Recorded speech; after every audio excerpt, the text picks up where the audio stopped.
वासुदेवसुतं देवं कंसचाणूरमर्दनं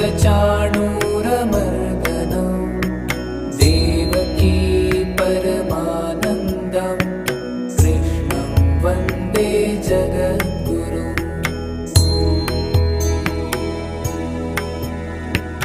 आतसी पुष्पसङ्काशं हारनूपुरशोभितं रत्नकङ्कणकेयूरं कृष्णं वन्दे जगद्गुरुम्।